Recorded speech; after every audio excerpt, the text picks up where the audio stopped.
A lot of reaction to the president's speech last night, but none more worthy of its own segment than that of new Democratic Congresswoman Alexandria Ocasio-Cortez. And here's why. The president should not be asking for more money to an agency that has systematically violated human rights. The president should be really defending why we are funding such an agency at all. Because right now, what we are seeing is death. Right now, what we are seeing is the violation of human rights. But she didn't just stop at that, slamming ICE. She took it to a whole other level with this. He's fighting against almost every way that people can actually legally enter this country, forcing them to become undocumented, and then he's trying to attack their undocumented status. This is systematic, it is wrong, and it is anti-American. Those women and children trying to come here with nothing but the shirts on their back to create an opportunity and to provide for this nation are acting more in an American tradition than this president is right now. All right, Jesse, she was subjected to some journalistic criticism over this, obviously, and defended herself against being called vacuous. How do you reconcile, how would she reconcile that with such seemingly arguable, mindless comments? Well, as someone who's been called vacuous, I can sympathize with her. I'm getting AOC fatigue. She's everywhere. She's on 60 Minutes. She's on MSNBC. She's all over the internet. I'm kind of over it already. Think about what she's saying.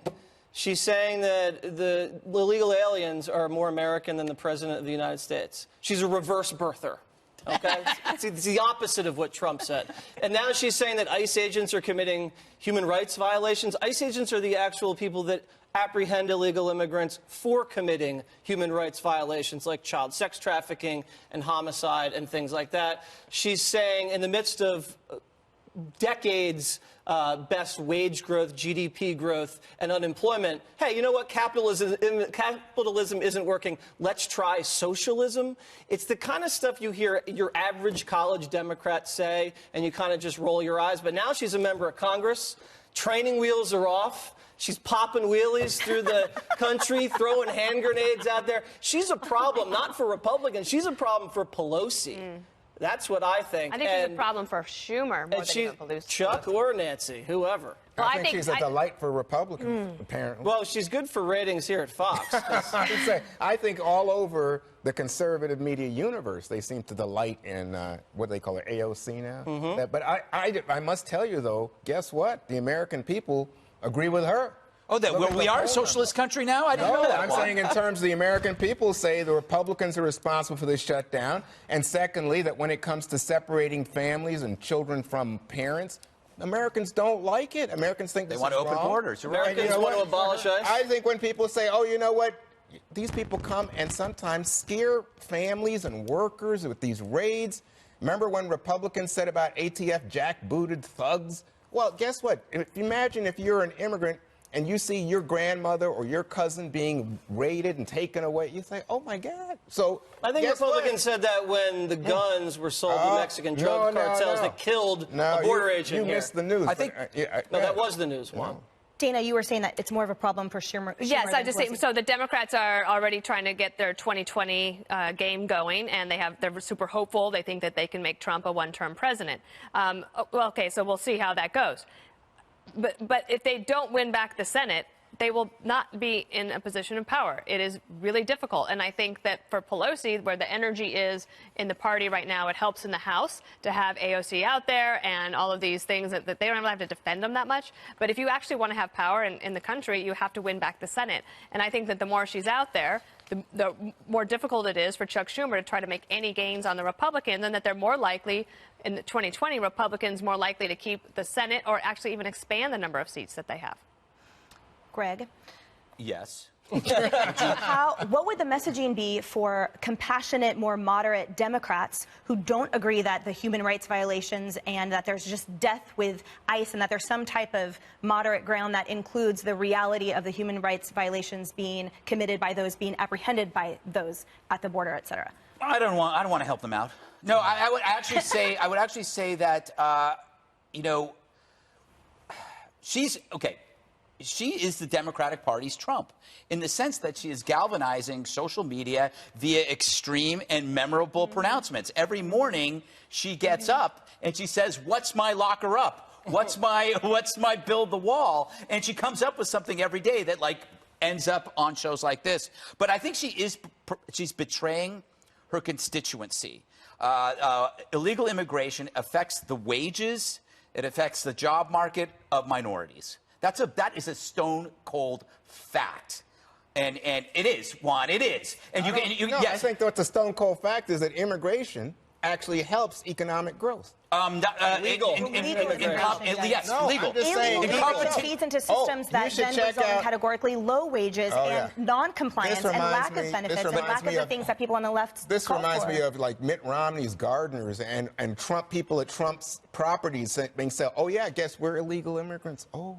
Well, I don't follow that. Oh, That wasn't what I was saying. Who's doing the work in the country? What I'm saying is that cheap labor hurts minorities or people that are on the lower rung of the ladder trying to get a job. You can puff all you want, Juan. That's a fact. Oh, yeah, so the problem is, but let me finish, Juan, because you talked a bit. Okay. We have to get over the fact of they're going to accuse you of being sexist if you criticize her. It's actually sexist if you don't criticize her. Yep. You got to go up and you got to say your ideas are old, you're refreshing in your delivery, you're young, you're exciting, but your ideas are as dead as the socialism of the past. But you know what? She's doing something, and she's not taking the traditional heat that you'd expect when you call a sitting president un-American. Yeah. Or you advocate for socialism, or you demean law enforcement. A couple of years ago, I'm old enough to remember doing those things. You'd get hit pretty hard. And now, I mean, this is like from the Bill de Blasio school of Democrats. I think, right? though, that had been done to Obama by isolated Republicans, congressmen, a few congressmen. I think we can remember accusing President Obama of not being American and all that stuff. So I think. And they got hurt for that. Yeah, there's a mirror. They got hurt for that. There is She's a mirror getting rewarded. image to everything on these parties. That's the sad thing, is that one side does exactly what the other side does. That's why there's so much redundancy. And I think they should have had her do the response, because then they would have had an ability to communicate with her a little bit and to channel it and to take all of this great energy and try to put it in the direction that they want. I preferred the Nancy and Chuck response. That was a much better idea.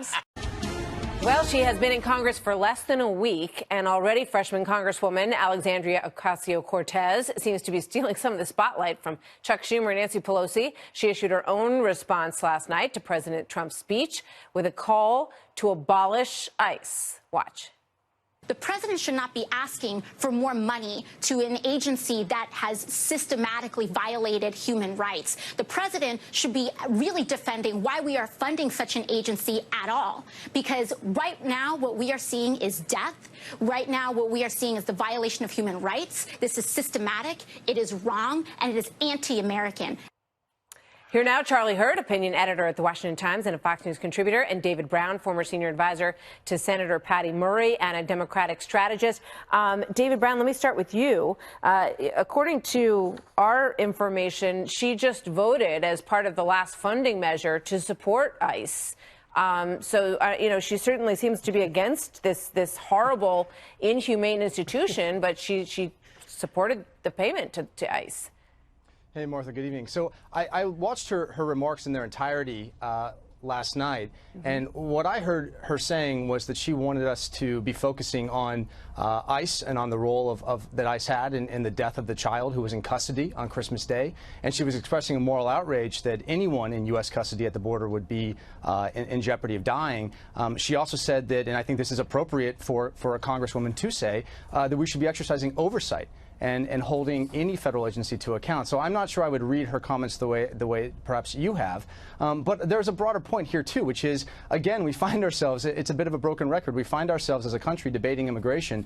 There's a right way to do that. There's a wrong way to do that. The right way to do that is to open the government and allow for Democrats and Republicans to come to the table and actually create a space where we can have a real debate and allow for compromise and find a way forward. The wrong way to do that is unfortunately where we are right now, and that is at this impasse with the president holding federal employees and their families hostage. All right. With regard to her, piping up last night, she's definitely very vocal, which she has every right to be. Whoopi Goldberg didn't think it was such a great idea, though. Here she is on that.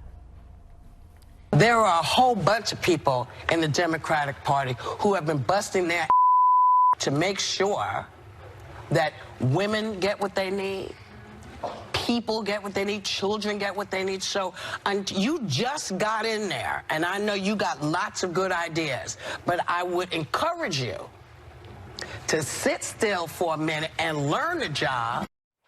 Charlie?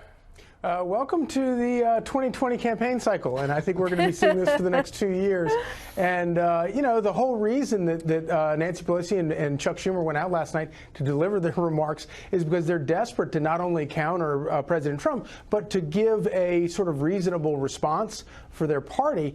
And, of course, that gets completely undermined when you have somebody far more exciting and far more youthful and says quite frankly, crazy things like Alexandria Ocasio-Cortez out there talking about how un-American the ICE agents are. This is like really super fringe stuff that even Democrats don't agree with. But honestly, the biggest problem I think remains that not necessarily Cortez's statements, although all of that about ICE and about sanctuary cities really does undercut any reasonable argument that Democrats might make.